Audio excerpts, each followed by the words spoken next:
என்னதான் சட்னி சாம்பார்னு இட்லி தோசைக்கு வச்சு சாப்பிட்டாலும் இதுக்கு ஈடாகுமா? கருப்பு உளுந்து இட்லி பொடி எப்படி செய்யறதுன்னு சொல்லிட்டு பார்த்துடலாமா? இப்போ இது செய்யறதுக்கு ஒரு கடாயில் 1 கப் அளவுக்கு கருப்பு உளுந்தை சேர்த்துட்டு நல்லா வறுத்து எடுத்துக்கோங்க.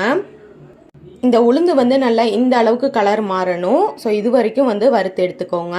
இப்போ இதை ஒரு அகலமான பிளேட்டில் கொட்டிக்கோங்க. இப்போ இதே கடாயிலேயே 1/4 கப் அளவுக்கு கடலைப்பருப்பு சேர்த்துக்கோங்க. இதையுமே நல்லா மணம் வர அளவுக்கு வறுத்து எடுத்துக்கோங்க.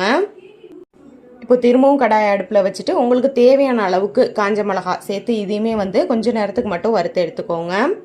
இப்போ இது கூடவே 2 கைப்பிடி அளவுக்கு கருவேப்பிலை இலைகளையும் சேர்த்து நல்லா இந்த அளவுக்கு வறுத்து எடுத்துக்கணும். கொஞ்சம் கூட தண்ணி இருக்கக்கூடாது. அதையும் பிளேட்டில் ஆறுறதுக்கு கொட்டிட்டு இப்போ இதே கடாயிலேயே 1/4 கப் அளவுக்கு அரிசி சேர்த்துக்கோங்க. இதையுமே இந்த மாதிரி கலர் மாதிரி பொரியரிசி மாதிரி ஆகும் பார்த்தீங்களா, அந்த அளவுக்கு நீங்கள் வறுத்து எடுத்துக்கணும்.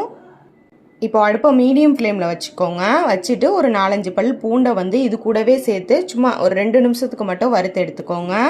இப்போ இதையுமே பிளேட்டில் கொட்டிட்டு நல்லா ஆற வச்சுக்கோங்க. இது சூடு எல்லாம் போனதுக்கு அப்புறமா தான் நம்ம மிக்சியில் அரைச்சி எடுத்துக்கணும். இப்போ இது நல்லாவே சூடு ஆறிடுச்சு. இப்போ இதை நம்ம மிக்சி ஜாரில் சேர்த்து அரைச்சி எடுத்துக்கலாம்.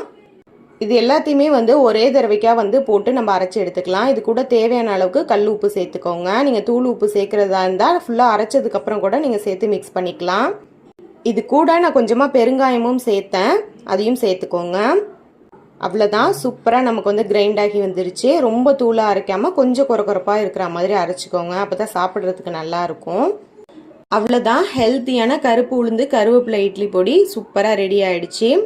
இது ஒரு ஏர்டைட்டான பாட்டிலில் ஸ்டோர் பண்ணி வச்சுக்கோங்க. இட்லி பொடி பிடிச்சவங்களாம் மறக்காமல் இந்த வீடியோக்கு ஒரு லைக் கொடுத்துக்கோங்க. உங்கள் ஃப்ரெண்ட்ஸ் அண்ட் ஃபேமிலிக்கும் ஷேர் பண்ணிக்கோங்க. இது போன்ற யூஸ்ஃபுல்லான வீடியோஸ்க்கு மறக்காமல் நம்ம சேனலை சப்ஸ்கிரைப் பண்ணிக்கோங்க. தேங்க்ஸ் ஃபார் வாட்சிங்.